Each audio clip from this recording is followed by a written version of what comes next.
उस्ताद जी ये सब कुछ कर कैसे लेते हैं? मैंने जैसे शुरू में कहा, अस्सू है तो शाम है, जेठ है तो शाम है, बिसाख है तो शाम है, चित्र है तो शाम है, बच्चों की बाजी है तो शाम है।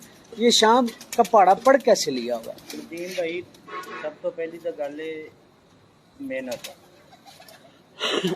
मेहनत बड़ी इस काम दे विच कोई साडी गल नहीं, कोई भी बंदा अच्छी मेहनत करेगा अच्छे परिंदियां दे गंद ते नहीं, ठीक है।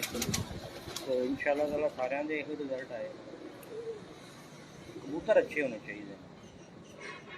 तुहानूं पता मैं हड्डियां जोड़ां दी कबूतरबाजी ते करदा नहीं, मेरा तो जिहड़ा डंडे थल्ले आ गया मैं डा देना। हड्डी जोड़ते तो उस्ताद बड़े ज्यादा पॉइंट काउंट करते हैं जी, जोड़ इंज दा होना चाहिए, हड्डी है। ਤੁਹਾਡੇ ਕੋਲ ਜਦੋਂ ਆ ਕੇ ਇੰਟਰਵਿਊ ਕਰੀਦਾ ਨਾ ਤੁਸੀਂ ਨਹੀਂ ਉਹਨਾਂ ਹੱਡੀ ਜੋੜ ਲੱਭਣੇ ਨੇ ਡਾਊਨ ਵਾਲੀਆਂ ਛੱਤਾਂ ਤੇ ਜਾ ਕੇ ਤੁਸੀਂ ਵੇਖੋ, ਹਾਂ ਕਸਮ ਚਕਾ ਲਓ ਹਰ ਬੰਦੇ ਕੋਲ ਕਿਹੜੇ ਹੱਡੀ ਜੋੜ ਦੇ ਕਬੂਤਰ ਜਿਵੇਂ ਦੱਸਦੇ ਨੇ ਇੰਜ ਦੇ ਉੱਡਦੇ ਪਏ ਨਹੀਂ, ਬਿਲਕੁਲ ਮੁਖਤਲਿਫ ਹੁੰਦੇ ਨੇ।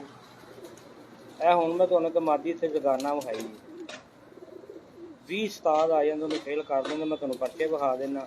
ਪਹਿਲੀ ਬਾਜ਼ੀ ਜੇਠ ਦੀ ਰਾਤ ਰਹੀ, ਬਾਕੀ ਸਾਰੀਆਂ ਬਾਜ਼ੀਆਂ 3 ਵਜੇ ਤੋਂ 4 ਵਜੇ ਤੋਂ ਪਾਰ ਲੈਂਦੀ ਸੀ। 7 ਬਾਜ਼ੀਆਂ ਪੂਰੀਆਂ ਉੱਡੀ ਨਾਗੇ ਨਾਗੇ ਪਿੱਛੋਂ ਦੀਆਂ ਮੇਰੇ ਖਿਆਲ 'ਚ ਕੋਈ 18-20 ਫੜਕਾਂ ਪਿੱਛੋਂ ਵੀ ਨਾਗੇ ਨਾਗੇ ਦੇ ਸ਼ਾਮ ਦੀਆਂ। ਤੇ ਇਹ ਜਿਹੜਾ ਸੀਜ਼ਨ ਲੰਘ ਕੇ ਗਿਆ ਮੇਰਾ ਨਹੀਂ ਖਿਆਲ ਕਿ ਇੰਨੀ ਦੀ ਗਰਮੀ ਪਹਿਲੋਂ ਕਦੀ ਪਈ ਹੋਵੇ ਜਾਂ ਦੁਬਾਰਾ ਪਵੇ।